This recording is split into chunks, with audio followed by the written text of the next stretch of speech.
আসসালামু আলাইকুম বন্ধুরা, কেমন আছেন সবাই? আশা করছি ইনশাল্লাহ সকলেই ভালো আছেন। বর্তমানে ক্রোয়েশিয়ার ভিসার কি পরিস্থিতি?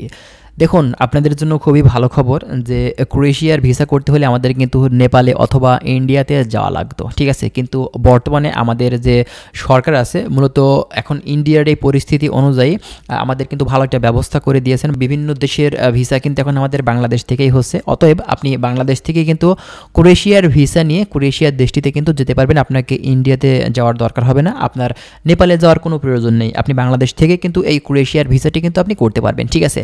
আর ক্রোয়েশিয়ার এখন বর্তমান ভিসার পরিস্থিতি কি? ক্রোয়েশিয়ার কি ভিসা এখন হচ্ছে বা দিছে, বা আপনি কি ক্রোয়েশিয়াতে এখন ফাইল সাবমিট করতে পারেন, বা আদৌ আপনি যেতে পারবেন কিনা ক্রোয়েশিয়াতে? দেখুন, আমরা বিগত দিনগুলো থেকেই দেখে আসছি যে ক্রোয়েশিয়াতে কিন্তু বিভিন্ন এজেন্সি আসলে লোক পাঠিয়েছে এবং অনেকেই কিন্তু এখন পর্যন্ত মানে আটকে আছেন এই ক্রোয়েশিয়াতে যাওয়ার জন্য। দেখা যাচ্ছে যে কাগজপত্র সব কিছু কমপ্লিট হয়ে গেছে কিন্তু এখন ভিসাটা হচ্ছে না। অনেকেই ম্যান পাওয়ারে আটকে আছেন, অনেকেরই পারমিট আসছে কিন্তু ভিসা করতে পারেননি। ভাই, এখন কথা হচ্ছে যেহেতু আমাদের বাংলাদেশ থেকে এই ভিসাটা এখন দিবে, তো এক্ষেত্রে বুঝতে পারছেন আমাদের জন্য বিষয়টা কিন্তু আরও সহজ হয়ে গিয়েছে। আমাদের এখন আর ইন্ডিয়াতেও যাওয়া লাগবে না, নেপালেও কিন্তু আমাদের যাওয়া লাগছে না। তার মানে আমরা কিন্তু অনেক খরচ কিন্তু এখন বেঁচে যাচ্ছি। আর বুঝতেই পারছেন আগে কিন্তু আপনার বিগত দিনগুলোতে ক্রোয়েশিয়াতে যাওয়ার যে খরচটা ছিল সেটা কিন্তু আপনার দেখা যাচ্ছে যে অনেক এজেন্সি আপনার 13 থেকে 14 লক্ষ প্লাস এর বেশিও কিন্তু নিত। তো এর সাথে আরও যে যাওয়ার খরচ বা যাতায়াত, সেখানে থাকার যে খরচটা, এগুলো কিন্তু এক্সট্রা একটা অ্যামাউন্টের খরচ আমাদের কিন্তু বহন করা লাগতো। কিন্তু দেখুন এখন কিন্তু বর্তমানে সেই খরচটাও কিন্তু আমাদের এখন লাগবে না। আমাদের জন্য খুবই ভালো হয়েছে যে আমাদের ভিসা করতে হলে এখন আর আমাদের দেশের বাহিরে যাওয়া লাগছে না।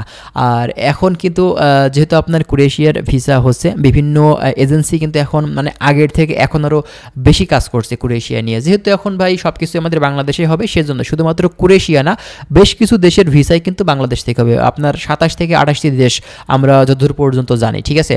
তো এখন দেখা যাক, ইনশাল্লাহ হয়তো আমরা যারা ক্রোয়েশিয়াতে যাওয়ার জন্য নতুনভাবে ট্রাই করব বা করছি, ইনশাল্লাহ হয়তো আমাদের ভালো কিছু হয়তো হবে, যদি আপনার মাধ্যমটা ঠিকঠাকভাবে থেকে থাকে। শুধুমাত্র ভাই ভিসাটা বাংলাদেশ থেকে হলেই হবে না, আপনাদের ডকুমেন্টসগুলো ঠিকঠাক থাকতে হবে, আপনার যে এজেন্সি যে মাধ্যম সেও তো ভাই ঠিকঠাকভাবে কাজ করতে হবে, তা না হলে তো ভাই হবে না, তাই না? এটা হচ্ছে মূলত কথা। আর যার মাধ্যম দিয়ে যাবেন অবশ্যই তাদের সাথে এগ্রিমেন্ট চুক্তি করবেন, তাছাড়া কিন্তু কোনো ধরনের টাকা পয়সা আপনারা দিবেন না। হ্যাঁ, বাংলাদেশ থেকে এখন ভিসা হবে বলে আপনি যে দেখা যাচ্ছে একটা আবেগবশত একটা কাজ করে ফেলবেন, আপনার টাকা পয়সা যখন যেটা চাবে আপনি দিয়ে দিবেন, এভাবে করলে কিন্তু ভাই আপনি ক্ষতির সম্মুখীন হবেন। কারণ ভাই দালাল মনে করেন যে এটা আপনার নিজের আত্মীয় হলেও কিন্তু ভাই বিশ্বাস নেই, বিশেষ করে এই বাহিরের দেশের ক্ষেত্রে, ঠিক আছে?